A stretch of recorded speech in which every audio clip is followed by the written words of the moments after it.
Well, there, welcome to CoreTV News on the Hour with me, Sabina Izuku. Reports from Gombe State says the city is under attack by suspected members of the radical Islamic sect Boko Haram. CoreTV News gathered that insurgents are currently being repelled by soldiers some 3 kilometers away from the city center. Residents are said to be in panic and are fleeing back to their homes as sounds of shooting and explosions reverberate around the town. CoreTV News will bring you more details in our subsequent bulletin. The Minister of State for Power, Mohammed Wakil, has described Thursday bomb attack on Buell Main Market as desperate bid by the insurgents to divert the attention of the military from the ongoing war against them. While commiserating with the people and Emir of Buell over the bomb attack, he said the insurgents had been rattled by the successes recorded by military in conjunction with the multinational troops presently engaging them at the fringes of the country. The minister advised the military not to allow the insurgents divert the attention from the ongoing efforts to rid the region of terrorists. Wakil, however, sympathized with the victims of Thursday and other attacks in different parts of the state, praying that God would grant the nation victory over the insurgents while urging Borno people to rally around the troops. Security sources says suspected Boko Haram militants have carried out an attack on Chad, the first such assaults on Chadian soil. The officials say the fighters crossed the Lake Chad by motorboat and attacked the village on the shores of the lake. The Islamic militants were pushed back by Chadian troops after killing several people, residents say. Chad recently joined Nigeria, Niger, Cameroon, and the military coalition against Boko Haram. The jihadists, who want to create their own Islamic caliphate in Nigeria, have killed thousands and forced millions to flee their homes in northeastern Nigeria since 2009. Inspector General of Police Suleiman Abba has assured members of the public that the police are not under any instructions to shoot or kill during the forthcoming general elections. He also advised officers and men of the police force not to use arms during the elections unless in extreme circumstances. Abbas said this against the backdrop of claims that senior police officers are under instructions to kill as many people as possible if any of the men was killed. Police spokesman Emmanuel Juku said in a statement that the IGP issued the warrant at a meeting with cross-section of the police, top police officers. IG Abba was quoted to have told his men that the operations during the elections are expected to be guided by the rule of law. The People's Democratic Party presidential campaign organization claims that the All Progressive Congress is plotting to stimulate attacks on some of its leaders. This, according to the ruling party, is with a view to accusing the PDP of being responsible for the attacks. Spokesman for the campaign organization, Femi Fani-Kanede, said in a statement in Abuja that the opposition party plans to lay the blames on supporters of President Goodluck Jonathan in order to portray the party as violent.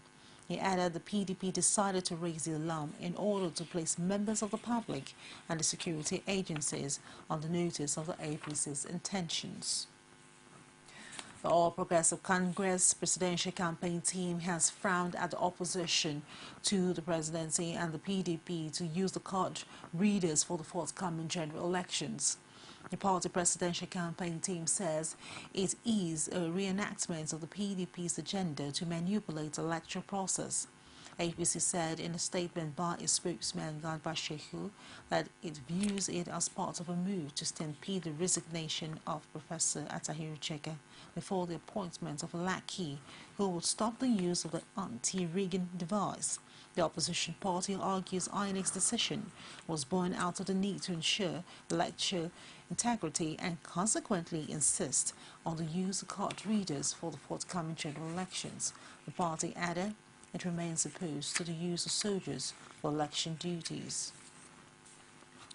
The All Progressive Congress has welcomed the assurance from the military of its commitment to its traditional and professional role rather than being exposed to politics. The director of media and publicity of the party campaign team, Garba Shehu, said in a statement in Abuja that APC was glad to hear the assurance from the defense spokesman, Major General Chris Olukolade. He said the reassurance could not have come at a better time, adding that politically neutral armed force is a prerequisite for free and fair elections.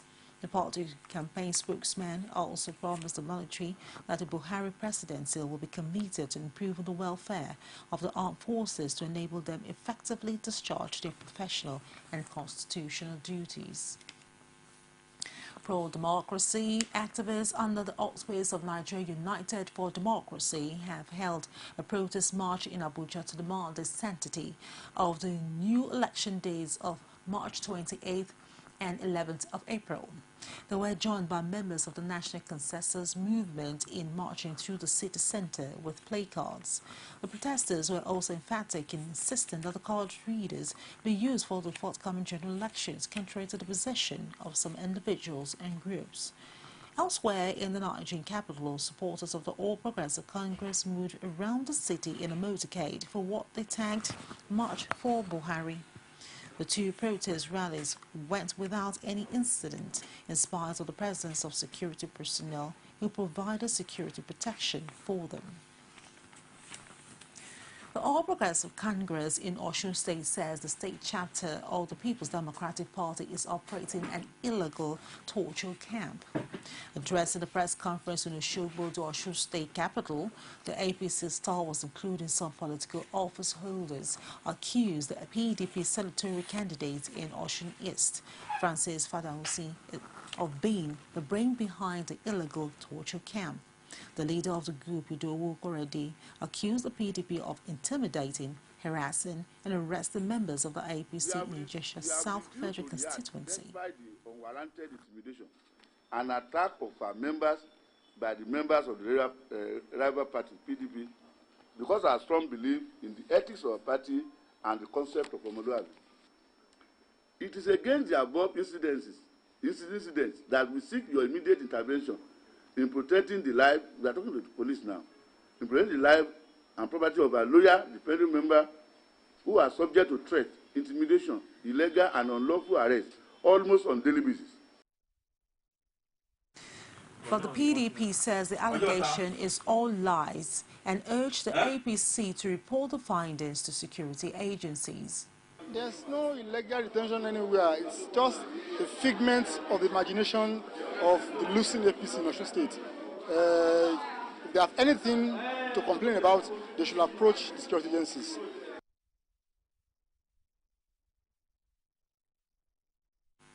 Now let's take a break, and when we return, there'll be more stories for you. Just stay with us. Every day, every hour, and every minute, news break in Nigeria. Things happen so fast, it's most times difficult to track and comprehend them.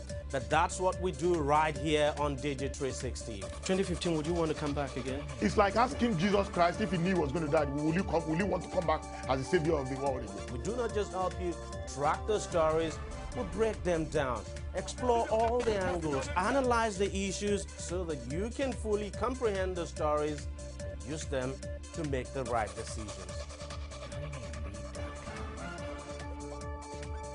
Welcome back to the news. For more information, you can reach us on our social media platform, and that's on facebook.com/CoreTV News.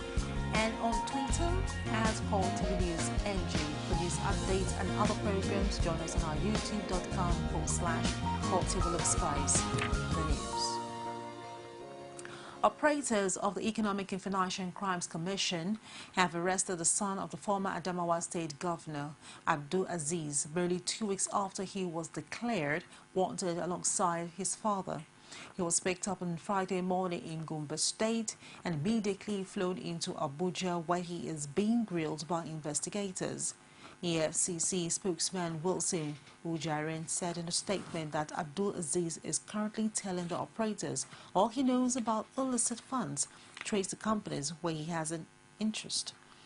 Commission noted that the younger Yanko will have to explain how over 15 billion naira belonging to Adamawa State was laundered into the accounts of 5 companies owned by him, including an oil service firm and a broader shop, And the EFCC claims the funds were funneled into the accounts of the companies from Adamawa State accounts, domiciled in a new generation bank by the account officer, who incidentally is the manager and an in-law to the ex-governor Iyanko. It added the manager claimed he transferred the funds through verbal instructions from the former governor for purposes which are not stated. One of Abdul Aziz's companies is said to own, among other investments in Nigeria, an estate in Abuja, while his father's account officer owns several properties and investments scattered around Abuja, Yola, and Kano State. A federal high court in Benin City, Edo State, has sentenced Philip Abdul to 2 years imprisonment without an option of fine for offences bordering and obtaining money by false pretense and internet scam. Trial Judge Justice Peter Ajoku convicted him of engaging in fraudulent acts contrary to the provisions of the Advance Fee Fraud and Other Related Offences Act of 2006. Abudobri, who is said to have used different aliases, including Graham Carlson and O'Brien Carlson, was prosecuted by the Economic and Financial Crimes Commission, EFCC, for engaging in internet scam. He was arrested in Benin by soldiers alongside 19 others and handed over to the commission for further investigation and prosecution. People with fear enveloped the city of Ado-Ekiti after a clash between the students of Ekiti State University and driver unions over the hike in bus fare from Ado-Ekiti to the school campus. The alleged intervention of the operators of the DSS, who allegedly shot indiscriminately, added to the confusion. Rashid has more on this. The talk on the 17 naira transport fare of the campus shuttle and the need to reduce the passengers carried by the bus from 10 to 7 has been on between the student leadership, school management and the drivers union for a while. But the center could no longer hold as students and the drivers clashed in Ado-Ekiti over the failure to shift grounds on both sides of the divide. We need formation 331, but now they are taking us 442. But we want 331. Now they said there's nothing they can do about that other than their initial 442. They are fighting for 331. We told them that if it's 331, there's no problem in that. That the matter of the issue is that they are going to pay 100 naira per seat. At this junction, they accept. But in the yesterday night, you know, some of our fans, they gather themselves, maybe they are students or not, but in the school premises, they continue damages our vehicles. While the students and the drivers union pointing accusing fingers at each other, they also explained the alleged role of the operatives of the DSIS in escalating the situation. Usual way of harassing people, unknown to them that guy happens to be an SS officer. So it was that guy that called on the security personnel, the DSS. As we are discussing, one of our SS just came and at the same time continued shooting, gone. Even though there are officers, they are there, which is not in order. So which I can prove my case with more than reasonable doubt. This is part of the ammunition. This is part of it. This is the part of the ammunition. It's still more than this, show. Ekiti State Commissioner of Police Taiwo Lakano intervened by calming the situation, but the drivers and the students maintained their ground. And if it should be 442, we want the money to be reverted back to 15 naira, which we have already been taking it. But now they want it to stay at that 442 at 17 naira, which that will be very difficult for us to concur with them. Our own stand is that we accept of 441 at the 17 naira. If it's 331, you understand me, it's 100 naira. The drivers have since downed tools, leaving the students stranded in a bid to reach their campus 20 kilometers away.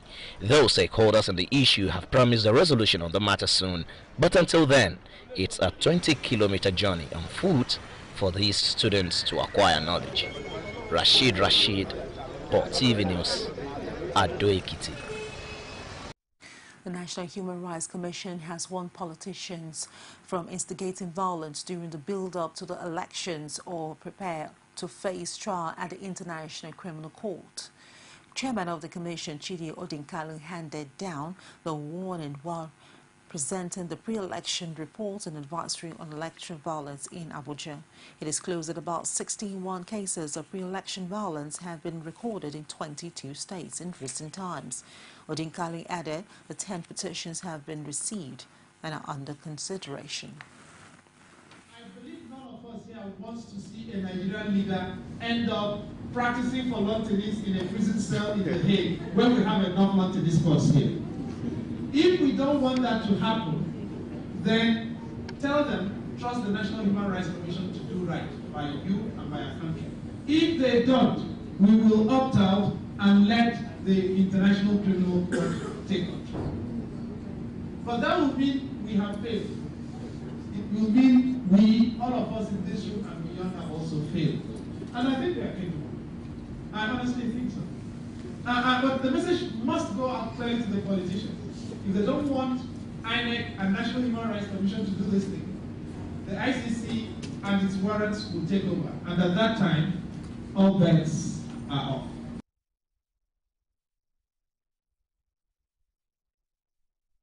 The Lagos state government has expressed concern over what it described as the taking over of traffic management responsibility by the operator's Federal Road Maintenance Agency, FIRMA. In a media briefing addressed by the state government, the State Attorney General and Commissioner for Justice, Ade Ikbayi, the state government decried what it called usurping of the responsibility of Lagos State Traffic Management Authority by the Federal Task Force operators. Abiola Oluwale's report is presented from our studio.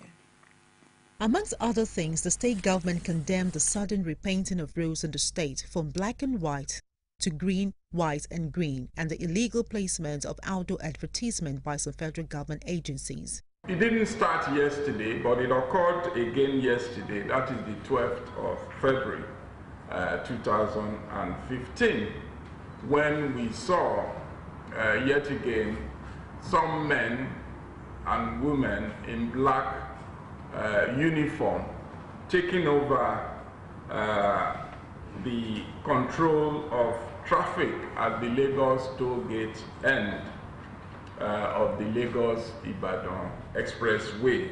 On the issue of the white and green, when this first happened in 2014, we called the attention of the Federal Ministry of Works, Federal Controller of Works, Lagos, and they informed that they are not the one painting Third Mainland Bridge.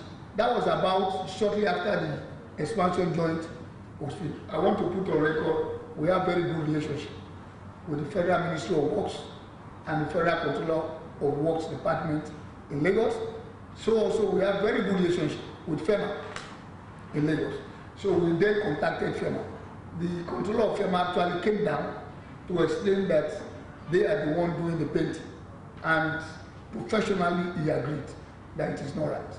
But that is the directive. The issue about federal road is a legal matter, and I think it's very clear from what has been said that when it comes to the control and regulation of outdoor, it vests that power in LASA, in Lagos State, the same way it does for the signage agency in Abuja, in Cross River. These are PDP states. It is very convenient when they come to Lagos to say that they don't recognize the LASA laws. That's the sort of things we're hearing now. The state government also called on the federal government to call the affected agencies to order and forestall a breach of existing laws. In view of this, we call on the FRSC, the Corps Marshal, the Honorable Minister of Transportation, Honorable Minister of Works, to actually look into this matter, have a discussion with farmers. With the postponement of the general elections by the INEC, many Nigerians will expect the political class to play according to the rules. The National Emergency Management Agency, NEMA, has launched an air ambulance service as part of efforts to enhance its operations. NEMA officials says the acquisition of the aircraft will ensure faster and safer evacuation of critical victims during emergency. 4 medical personnel, including a doctor, are on ground to man the air ambulance in the first instance.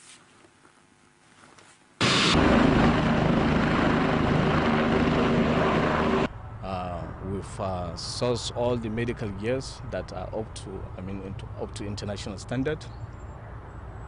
We've gotten all the accessories from live port support in the United States of America, and we've done with the training. So this is more like a start takeoff and launching of the project. But with this arrangement now, at least we can evacuate a patient comfortably, safely, like to wherever they want to. Both basic and critical, like patient to anywhere in the world. And the standard is what you will obtain. It's what is obtainable outside. So we've been working in association with NEMA since March of last year. The training is all geared to commissioning the capability, the air ambulance capability of the Nigerian air ambulance. It's gone very well. We've selected the first medical crew during the training, a flight doctor and a flight nurse manager, and we've also identified another 2 members who become go on the nurse medical panel. So we've got 3 ICU nurses and a doctor already recruited, and we'll be recruiting more doctors in the coming months.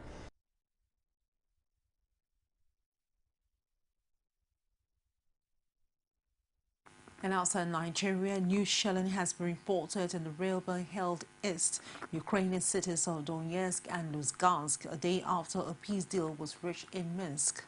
There are no confirmed reports of casualties. Both cities are near the front line where the pro-Russian rebel face government forces. The ceasefire agreed in Belarusian capital is to begin in eastern Ukraine after midnight on Saturday. The EU has warned Russia of additional sanctions if the deal is not respected. On Friday morning, the military spokesman in Kiev said 8 members of Ukraine's military had been killed in fighting against separatists in the past 24 hours.